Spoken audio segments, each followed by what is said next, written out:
గతంలో ఒక సంవత్సరం క్రితం ఒక ఆడియో క్లిప్పు సోషల్ మీడియాలో చాలా వైరల్గా తిరిగింది. మళ్ళీ అదే ఆడియో క్లిప్పు ఈ మధ్య కాలంలో మళ్ళీ పబ్లిక్లో సోషల్ మీడియాలో తిరుగుతూ ఉంది. ఆ ఆడియో క్లిప్పు విన్నప్పుడల్లా చాలా చాలా కామెడీ ఉంటుంది, చాలా మామూలుగా ఉండదు, పడి నవ్వుతారనమాట.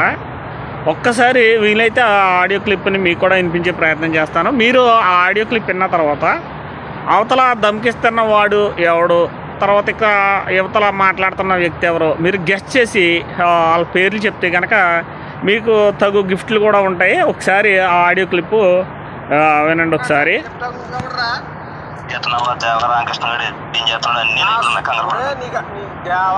ఎవరు నాకు తెలియదు కానీ నీకు దగ్గర ఎవిడెన్స్ ఉంటే వీళ్ళు కేసు ఎట్టుకొని నేను వస్తాను ఇండియాకి. నా సొంత గోలు చెప్తానండి, అన్ని చెప్తాను. ఎవడరా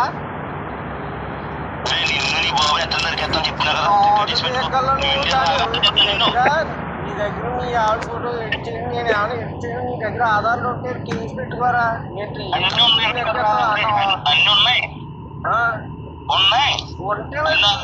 తప్పించుకోరు ఇంటికి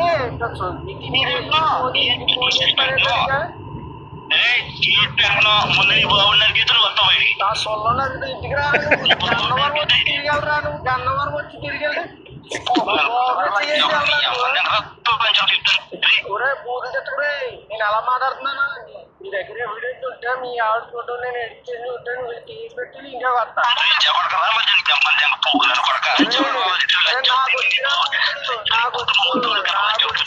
నేను మాట్లాడతా కాదు, నన్ను ఎందుకని అడిగితావు? ఆంధ్రప్రదేశ్లో కానీ ఎన్ని కనవలు తిరిగి మీ దగ్గర మీ ఆవిడ ఫోటోలు ఉంటే నేను ఎడిట్ చేసిన ఫోటోలు నీ దగ్గర ఉంటే తీసి పెట్టుకొని వస్తా. ఇంటికి వచ్చిన కదా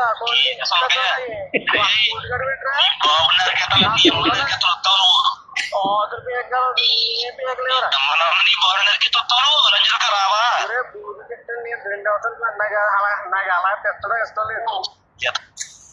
అరే తమ్ముడు, ఎవరో కానీ నీకు చాలా హ్యాండ్సమ్, చాలా ఓర్పుగా, చాలా సహనంగా, చాలా బాగా మాట్లాడు. మరి నీ వయసు ఎంత ఉంటుంది, నువ్వేంటో మాకు తెలియదు. కానీ యువతలనాడు మాత్రం చాలా ఫ్రస్ట్రేషన్కి వెళ్ళిపోయి ఆవిడ అమ్మాలని, తల్లిని, తండ్రుల్ని నరికేస్తా.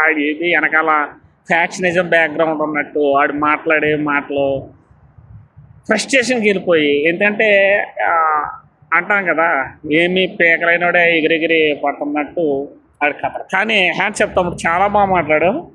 అరే సన్నాసి ఎవడో నువ్వు తెలియదు, కానీ కొంచెం బుద్ధి జ్ఞానం తెచ్చుకొని ప్రవర్తించడం చాలా మంచిది. ఇలాంటి తల్లిదండ్రులని ఆ విధంగా దూషించడం, నీకు తల్లిదండ్రులు ఉంటారు కదా, భార్య పిల్లలు అందరూ కొంచెం బుద్ధి జ్ఞానంతో ప్రవర్తించడం చాలా మంచిది. చూశారు కదా.